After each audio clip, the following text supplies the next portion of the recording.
오늘 함께 나눌 말씀은 요한복음 5장 1절에서 18절까지 말씀입니다. 요한복음 5장 1절에서 18절까지 말씀입니다. 네, 우리 한 목소리로 읽도록 하겠습니다. 그 후에 유대인의 명절이 되어 그래서 예루살렘에 올라가시니라.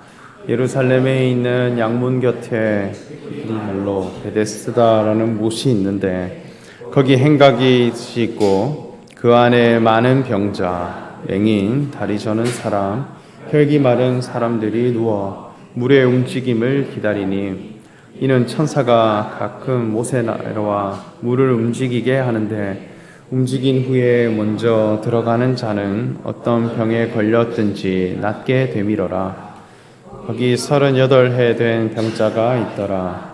예수께서 그 누운 것을 보시고 병이 벌써 오래된 줄 아시고 이르시되 네가 낫고자 하느냐.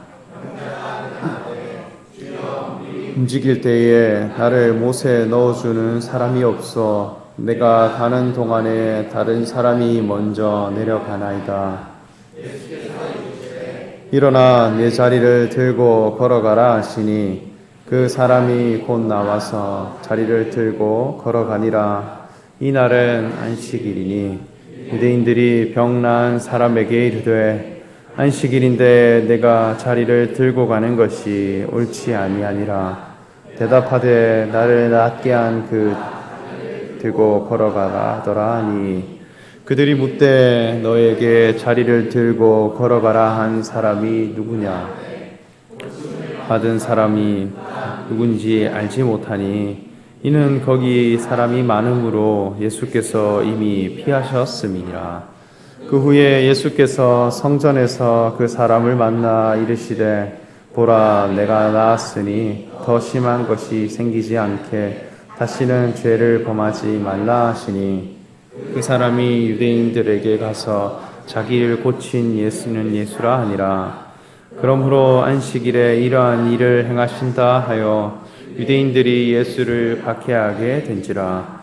예수께서 그들에게 이르시되 내 아버지께서 이제까지 일하시니 나도 일한다 하시매 유대인들이 이로 말미암아 더욱 예수를 죽이고자 하니 이는 안식일을 범할 뿐만 아니라 하나님을 자기의 친아버지라 하여 자기를 동등으로 삼으심이로라. 아멘. 예수님께서 예루살렘을 향해 가시는 길에 이 베데스다라고 하는 연못에 누워 있는 병자를 회복시키셨다 하는 말씀을 오늘 우리가 함께 읽었습니다. 그런데 우리가 하나님의 말씀을 대해갈 때 가져야 할 굉장히 중요한 관점이 있습니다. 하나님의 말씀은 오고 오는 모든 사람들에게 주시는 신앙의 교훈입니다.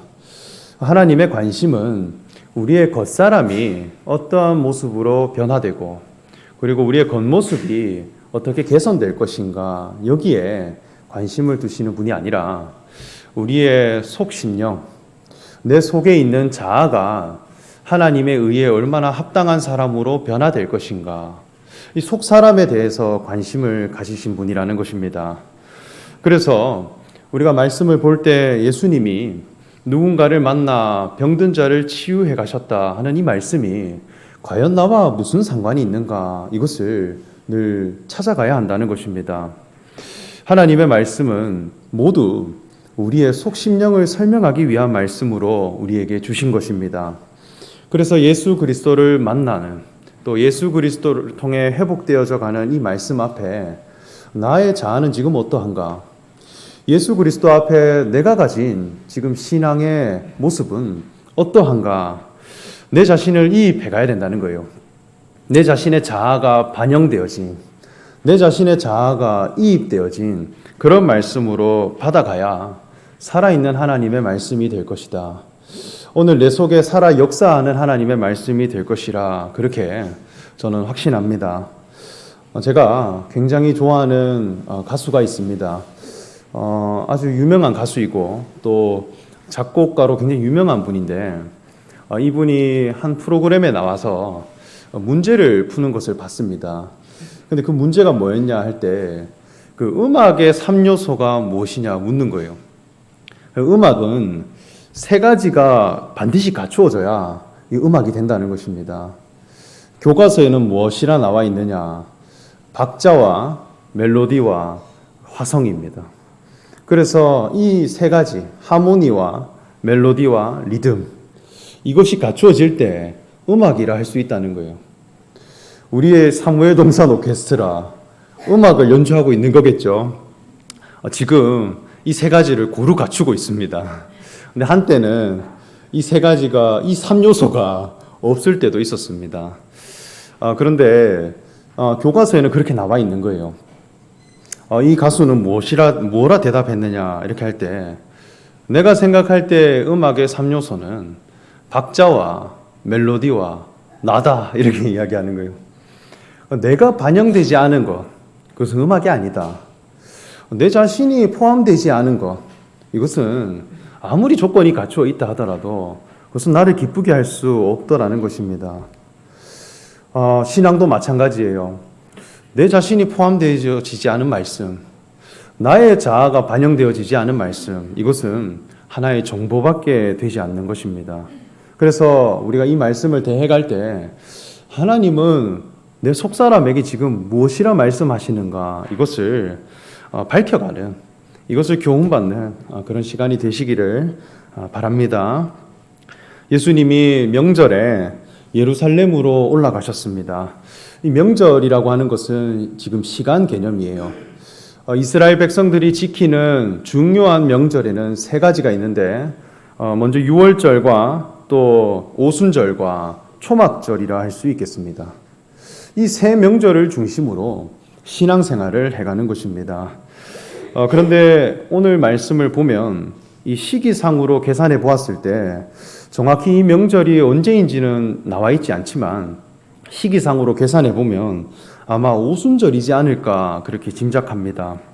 이 오순절이라고 하는 절기는 다른 말로 맥추절이라고도 부르는데 보리추수, 겨울을 보내고 거두어들인 보리를 추수해서 하나님께 감사드리는 절기라 하여 맥추절이라 부르기도 합니다. 그리고 이 신약 성경에서 오순절은 어떤 의미로 사용되느냐 이렇게 할 때 교회가 이루어진 절기. 그래서 오순절날 마가의 다락방에 모인 이들에게 성령에 충만하여 초대 교회가 이루어지고 교회가 회복되어진 사건, 그것이 오순절을 통하여서 표현되고 있더라는 것입니다. 그래서 이 명절이라고 하는 개념 아주 중요하다. 그리고 예루살렘을 향해 가셨다 했는데 이것은 장소의 개념입니다. 예루살렘 성에는 출입할 수 있는 문이 아주 다양하게 있는데 그곳에는 하나님이 받으실 만한 정결한 짐승인 양들만이 출입할 수 있는 문이 있어요. 그것을 양문이라고 합니다. 그런데 그 양문 곁에는 베데스다라고 하는 연못과 5개의 행각이 있는데 예수님이 이 장소를 지나가게 된 것입니다. 여기에 이 베데스다라고 하는 연못의 뜻은 히브리어로 번역해 보면 자비의 집, 긍휼의 집이라는 뜻을 가지고 있습니다. 그래서 이곳에 가면 자비가 넘쳐나고 긍휼이 흘러나오는 그런 곳이라는 거예요. 이스라엘이라고 하는 오순절이라는 명절에 예루살렘을 향해 가는 길, 그곳에 긍휼의 집에 들렸다라고 하는 것은 아주 완벽한 배경이라는 거예요. 이곳에는 사랑과 자비와 양울음 소리가 넘쳐나야 되고 또 하나님께 드릴 만한 곡식과 열매가 충만해서 기쁨이 넘쳐나는 곳이 되어야 하는데 이 내용 안으로 들어가 보니 그곳에 많은 병자들이 있었다 합니다. 맹인들과 다리 저는 사람과 혈기 많은 사람들이 가득히 있게 되었다.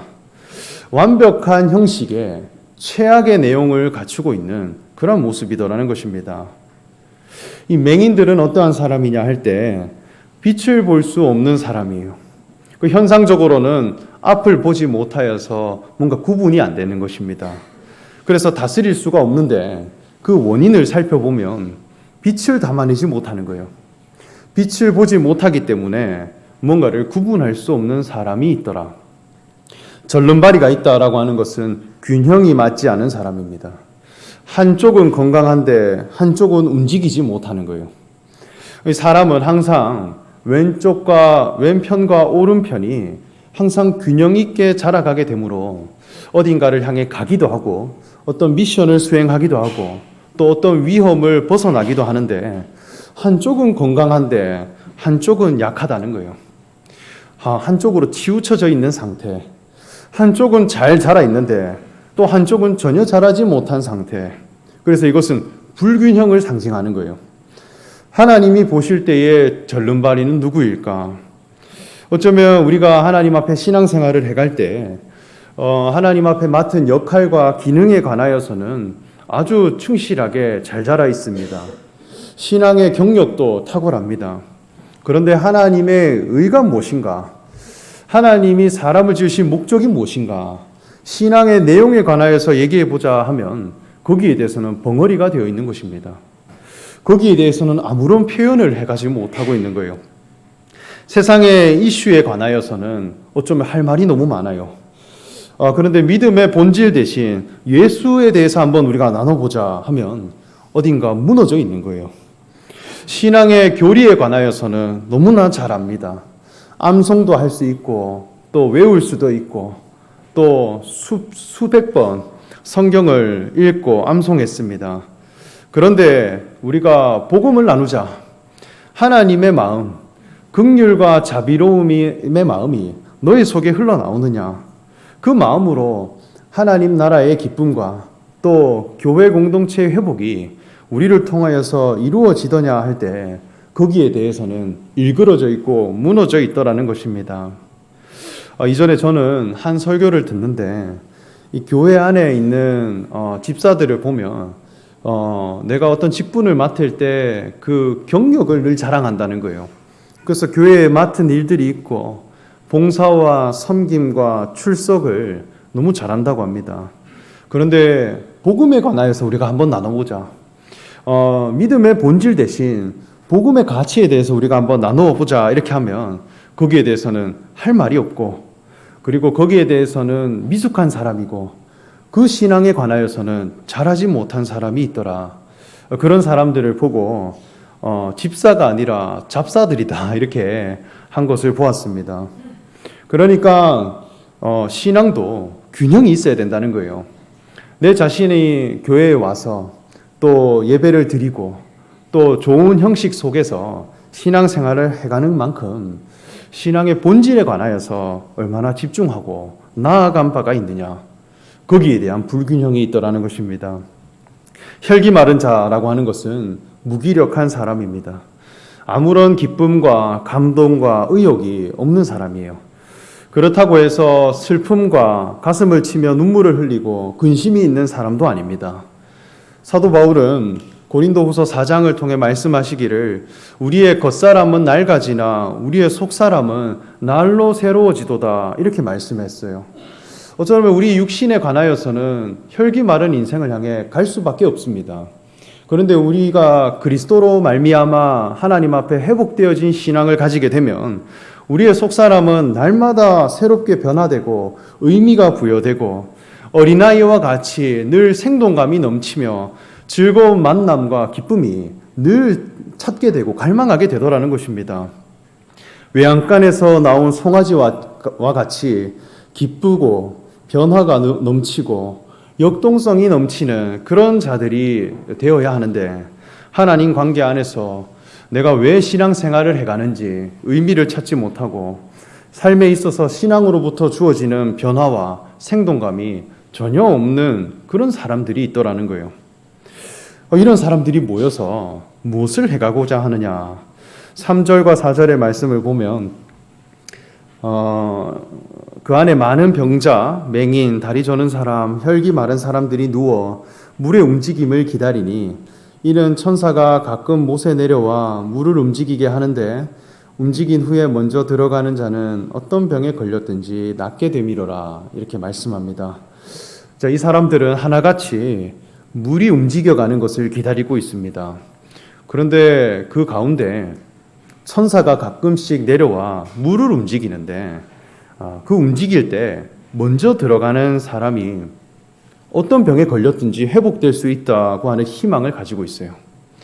지금 이 상태에서 벗어나고자 하는 마음이 절박하게 있는데 그 루트를 무엇으로 삼느냐 할 때 천사를 기다리는 마음으로 있더라는 것입니다. 어쩌면 초대교회 가운데 그 신앙을 변질시키는 사상 중에 천사 숭배 사상이 있다 그렇게 했습니다. 그래서 사도 바울, 사도 요한은 그 사상에 대해서 굉장히 경계했었습니다. 성경에서는 천사의 존재에 관하여서는 분명히 인정해요. 그런데 천사를 숭배하는 것과 십자가에 매달리신 예수님을 믿는 이 신앙은 물과 기름과 같이 절대 공존할 수 없는 그런 신앙의 가치가 되더라는 것입니다.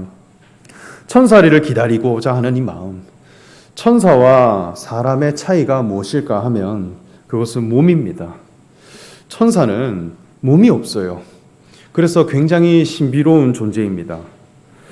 위대한 존재이고 하늘에서부터 나타나기 때문에 굉장히 신성하고 고상합니다.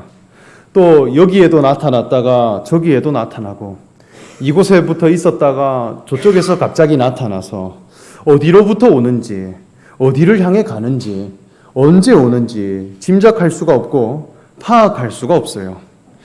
그 소식에 대해서 들을 수도 없고 기다릴 수도 없는 그런 존재입니다. 몸이 없기 때문에 한계가 없고 아무런 제약이 없어요. 아무 과정 없이 그냥 나타나는 존재예요. 그래서 굉장히 초월적인 존재다. 신비로운 분위기에 이 천사를 숭배하는 그런 대상이 되어졌다는 것입니다. 천사가 가끔 내려와서 물을 움직인다 하는데 이 가끔이라고 하는 이 표현, 이것은 굉장히 모호하고 굉장히 애매하고 추상적인 표현입니다. 언제인지를 알 수가 없어요. 있긴 한데 그것을 가늠할 수 없는 것입니다. 예상이 안 되고 관찰도 안 되고 또 굉장히 모호한 표현들이에요.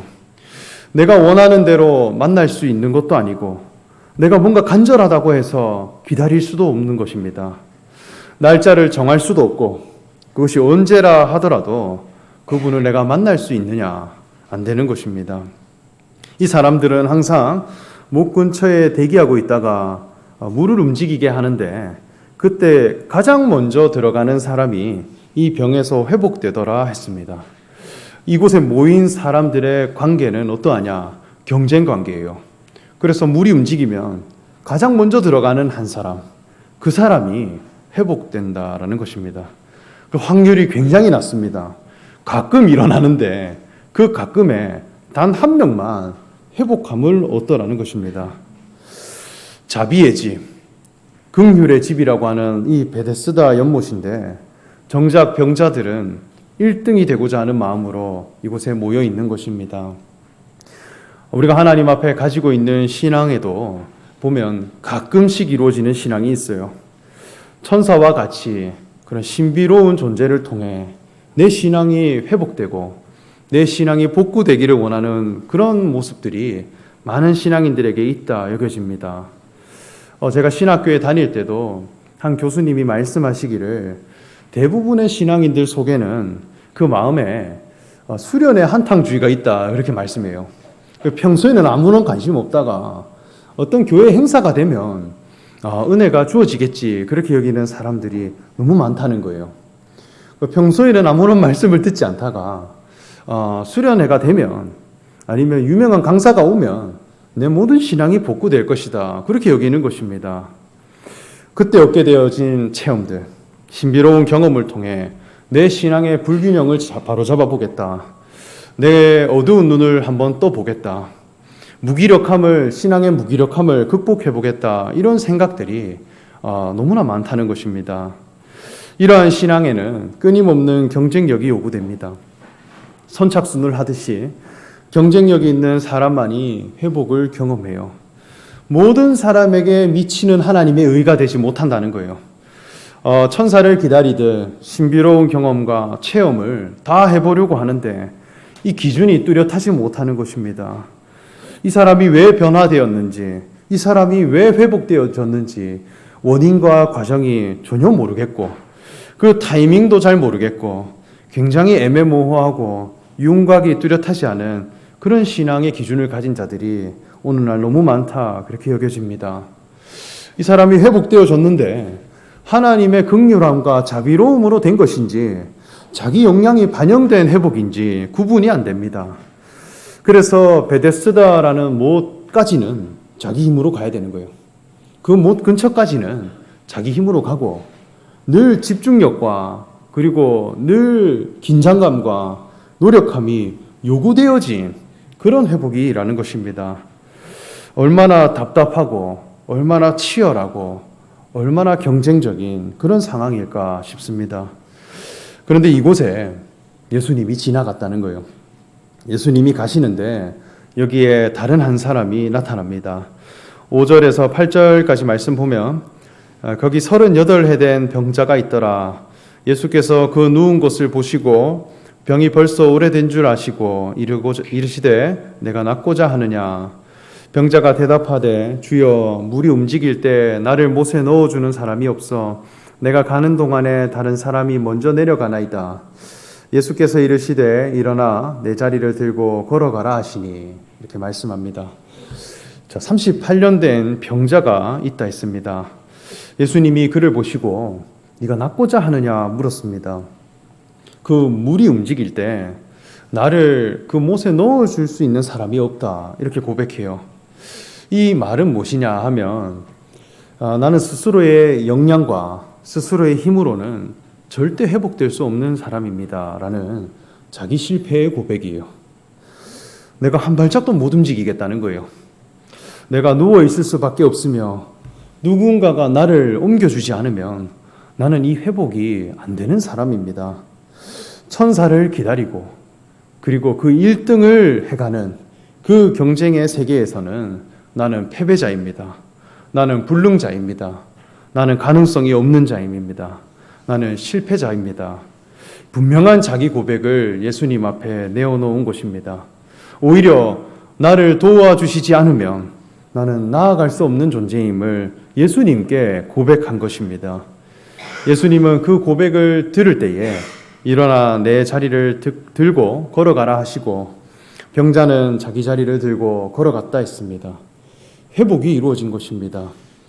천사를 기다리며 경쟁을 통해 이루어낸 것이 아니라 연약한 자기 고백을 예수 그리스도 앞에 내어놓음으로 이루어진 회복입니다. 나는 죄인입니다. 나는 실패자입니다. 이 고백을 예수께 내어놓았더니 그분을 통해 내가 회복이 되더라. 굉장히 구체적이고 굉장히 분명한 회복의 과정들입니다. 예수님은 이 땅에 어떠한 분으로 오셨느냐? 예수님은 천사로 오신 분이 아니에요. 예수님은 사람의 몸을 입고 이 땅에 오신 분입니다. 그래서 참 하나님이시며 참 사람이다, 우리가 이렇게 고백하죠. 사람으로 오셨다라고 하는 것은 나와 동일한 인격을 가진 분으로 오셨다는 거예요. 나와 동일한 연약함을 가지고, 나와 동일한 한계를 가지고, 나와 동일한 아픔을 함께 공유하는 그러한 조건에서 오셨는데 그분이 하나님의 아들이시요 왕같은 제사장 되시는 그리스도가 되신다는 것입니다. 나와 동일한 인생으로 오셨기 때문에 나를 공감해 주실 수 있는 분이고 나를 이해해 줄 수 있는 분이고 또 나도 그분을 닮아갈 수 있는 분이며 내가 그분을 볼 때 소망이 생겨날 수 있는 것입니다. 나도 몸 가진 인생인데 하나님의 자녀로 하나님이 택하신 그리스도로 나도 지음받았구나. 그리스도를 통해 예수를 통해 발견할 수 있더라는 것입니다.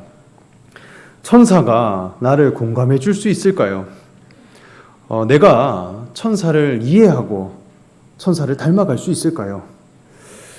이해했다 한들 그것이 나와 무슨 관련이 있을까요? 요한일서 1장 1절 말씀을 보면 사도 요한은 고백하기를 태초부터 있는 생명의 말씀에 관하여는 우리가 들은 바요 눈으로 본 바요 자세히 보고 우리 손으로 만진 바다, 그렇게 말씀합니다. 하나님의 말씀이 오셨는데 들을 수 있고 자세히 볼 수 있고 내가 만질 수 있고 또 내가 상관할 수 있는 그런 말씀으로 오셨다는 것입니다. 하나님의 아들 되신 예수 그리스도, 그분은 최종적으로 나를 먹으라 하신 분이에요. 이 먹는다라고 하는 것은 나와 하나 될 수 있는 분으로 오셨다는 거예요. 양식으로 오신 분이고 나도 될 수 있는 분으로, 나에게도 이루어질 수 있는 분으로, 그리고 아주 쉬운 조건으로 우리에게 오셨다는 것입니다. 제자들은 이러한 예수님을 믿고 그분을 따라갔더니 동일한 그리스도의 직임을 가진 자로 하나님의 자녀들로 회복되어 마침내 사도들이 되었고, 그분들을 통하여서 전해진 복음으로 말미암아 교회 공동체가 이루어지게 된 것입니다. 천사처럼 고상한 것을 받아들이고 천사처럼 높은 위치에서 신앙의 오순절날 교회가 회복된 것이 아니라 인자가 하나님의 우편에 서 계신 것을 보게 될 것이다, 이렇게 했듯이 몸을 가지고 오신 예수님께서 그리스도가 되신다라고 하는 그 신앙의 비밀을 밝혀감으로 이 복음의 권능이 나타나게 된 것입니다. 이 천사라고 하는 존재는 굉장히 위대하고 고상하고 또 숭배하고 또 흠모할 만하지만 나와는 아무런 상관없는 존재예요. 내가 그분을 아무리 찬양한다 해도 나는 그분이 될 수 없어요. 왜냐하면 나는 몸을 가진 인생이기 때문입니다. 그래서 그저 숭배할 뿐입니다. 그런데 사람들은 자기가 천사처럼 될 수가 없음에도 그 생각이 하나님 앞에 우리가 의로워지는데 천사처럼은 되어야 하지 않겠는가라는 기준을 천사에 두고 있는 사람들이 아주 많이 있어요. 하나님의 율법을 행하고 하나님의 이 계명을 실천하는 것으로 의로워져 보자 하는 이 신앙 안에 있으면, 신앙의 모든 방법론을 갖추어서 이 율법을 지키려고 하면 천사가 되어야 돼요. 모든 율법을 다 한번 지켜내는 사람이 되어보자 하면 내가 몸을 초월한, 육체를 극복한 그런 천사가 되어야 합니다. 내 스스로에 대해서 고상해지려고 하고 위대해지고자 하고 또 나도 누군가를 볼 때 천사가 되기를 요구하는 거예요. 하나님 앞에 의로운 사람이 되려면 이 정도는 되어야 되지 않는가 하는 기준을 저마다 가지고 있는 것입니다. 그곳에서는 자비와 긍휼이 나오지 않는 거예요. 오히려 모인 자들이 모두 경쟁 관계라 하는 것입니다.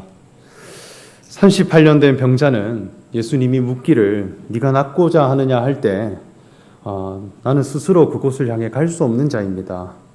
나는 불능자입니다. 라는 고백을 내어놓았습니다.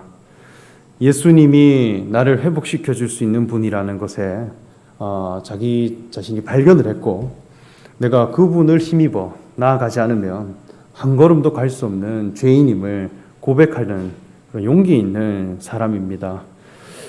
예수님은 그러한 자를 회복시키셨다 했고, 자리를 들고 일어섰다 했듯이 스스로 걸을 수 있고 자기 상을 가지고 갈 수 있고 자기를 다스려 갈 수 있고 자기 주변을 다스리고 또 모든 것을 어디를 향해 늘 나아갈 수 있는 자존적이고 자유로운 사람이 되게 하셨습니다.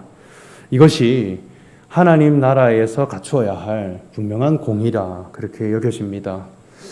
1등이 회복되어지는 신앙, 그 신앙 안에서는 우리가 긍휼함이 나올 수가 없다. 오히려 가장 낮은 하나님의 계명 앞에 또 천사의 기준으로 사람을 보는 것 앞에 오히려 우리는 죄인입니다. 오히려 나는 실패자입니다. 그 고백으로 나아가는데 자비와 긍휼로 이루어진 그 회복, 그 만남들, 이것은 누구라도 가능한 신앙의 기준이 된다는 것입니다. 모든 사람이 신앙의 회복과 교회의 회복을 바라고 모이고 힘씁니다. 그런데 그 신앙의 기준을 어디에 둘 것인가? 천사에 둘 것인가? 인격으로 오신 예수 그리스도께 둘 것인가? 굉장히 중요한 문제라 여겨집니다. 저는 청년 시절부터 지금 이렇게 가정을 이루어서도 굉장히 많은 그 놀이동산을 가봤습니다. 제가 놀이동산 가는 것을 굉장히 좋아하는데요. 제가 진짜 많은 놀이동산을 가봤어요. 그런데 제 기준에 있어서 가장 완벽한 놀이동산은 어디냐 이렇게 하면 롯데월드입니다. 그래서 그 인테리어랑 그 구조를 정말 잘 만든 것 같아요. 세상에 존재하는 이 놀이동산을 가보면 메인 놀이기구들이 있어요. 꼭 그곳에만 있는, 이걸 꼭 타야 내가 거기 누렸다 할 만한 놀이기구들이 다 있습니다. 그래서 다 그곳으로 이끌어가요. 자랑하고. 대부분이 그 메인 놀이기구가 뭐냐 이렇게 하면 청룡열차라든지 바이킹이나 높이 떠오르는 열기구 같은 것들입니다. 그런데 청년 때는 제가 그거 너무 재밌었어요. 그런데 자녀가 생기고 그 놀이기구 앞에 가보니 굉장히 많은 것을 요구하는 것을 봤습니다. 키를 재는 잣대를 갖다 대는 거예요. 이걸 타려면 이 정도는 되어야 한다. 또 나이를 요구합니다. 몇 살은 되어야 한다. 또 이것을 견뎌낼 수 있는 담력이 있어야 해요. 담력이 없으면 그 기구를 탈 수가 없는 거예요. 요구하는 것이 정말 많이 있습니다. 조건을 갖추어야 누릴 수 있는 공원인 거예요. 그런데 롯데월드 다들 가보셨나요? 롯데월드의 메인 기구가 무엇이냐 하면 회전목마입니다. 회전목마를 제일 중심으로 두고 있어요. 오히려 바이킹이나 자이로 드롭은 구석으로 빼놨습니다. 그래서 잘 안 보여요. 모든 사람이 다 볼 수 있는 기구, 회전목마를 두고 거기에 다 모이게 하는 것입니다. 어린아이부터 어르신까지 청소년들, 아이들, 모든 사람들이 그 회전목마에 모여서 함께 사진을 찍고 또 서로 찍어줍니다. 휘설이도 휘민이도 희원이도 휘진이도 그곳에 가면 봉 키재는 잣대를 대지 않아요. 입장권만 있으면 무조건 오케이. 입장권만 보겠다는 거예요.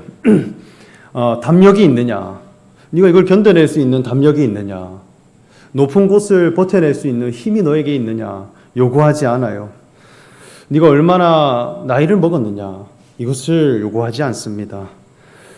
단 한 가지만, 입장권이 있느냐, 그것만 가지면 모두가 탈 수 있는, 모두가 누릴 수 있는, 모두가 그곳에 모일 수 있는 그 기준이 회전목마라는 거예요. 그래서 저는 롯데월드를 가장 좋아합니다. 함께 누릴 수 있는 공의가 어디에 있는가. 그래서 그 공의를 중심으로 바이킹, 청룡열차 다 밖으로 내보냈습니다. 이런 구도들이 정말 고민을 많이 했구나라는 생각을 했었습니다. 오늘날 교회, 신앙 공동체는 하나님의 긍휼과 자비하심이 넘치는 집으로 하나님이 부르셨습니다. 그곳에 중심된 가치는 무엇이 되어야 할 것인가? 회전목마와 같은 공의가 필요할 것입니다. 나와 같은 몸을 가진 인생으로 오셨는데 하나님의 자녀요 그리스도가 되신 예수 그리스도, 그분을 의지하고 믿는다면 나도 하나님 앞에 의로워진다고 하는 이 복음의 신앙, 이것으로 모두가 회복되는 그 신앙을 분명히 누리고 그 신앙으로부터 회복되어지는 기쁨이 저와 여러분에게 충만하기를 간절히 소망하며 말씀 전합니다. 함께 기도하겠습니다. 하나님 아버지, 오늘 주신 하나님의 말씀을 통하여서 우리의 심령이 서로 새롭게 됨을 얻기 원합니다. 천사를 기다리며 늘 경쟁하고자 하는 그 신앙의 원리 속에 속해 있는 것이 아니라 나와 같은 인격을 가지고 몸을 입고 오신 예수님께서 그리스도가 되신다라고 하는, 하나님이 예수님을 자녀 삼으시고 그리스도 삼으셨다라고 하는 이 복음의 가치를 발견하고 그 복음을 힘입어 우리가 의로움을 얻는 그런 믿음의 사람들이 다 되게 하여 주시옵소서. 감사드리며 예수님의 이름으로 기도합니다. 아멘. 찬송가 288장 함께 찬송하겠습니다.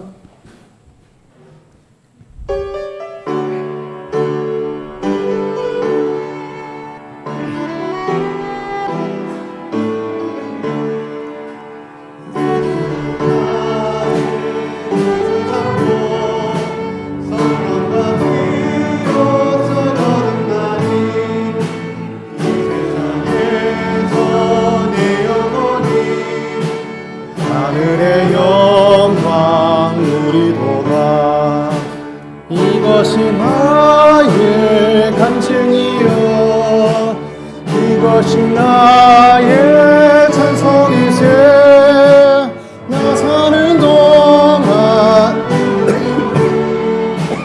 주를 찬송하리로다 온전히 주께 맡기네요 사랑의 음성을 듣는 중에 천사들 왕래하는 것과 하늘의 영광 보이로다 이것이 나의 간증이요 이것이 나의 찬송일세 나 사는 동안 끊임없이 우주를 찬송하리로다 주 안에 기쁨 누림으로 마음의 평안이 잔잔하니 세상과 나는 간 곳 없고 구속한 주만 보이도다 이것이 나의 간증이요 이것이 나의 찬송일세 나 사는 동안 끊임없이 우주를 찬송하리로다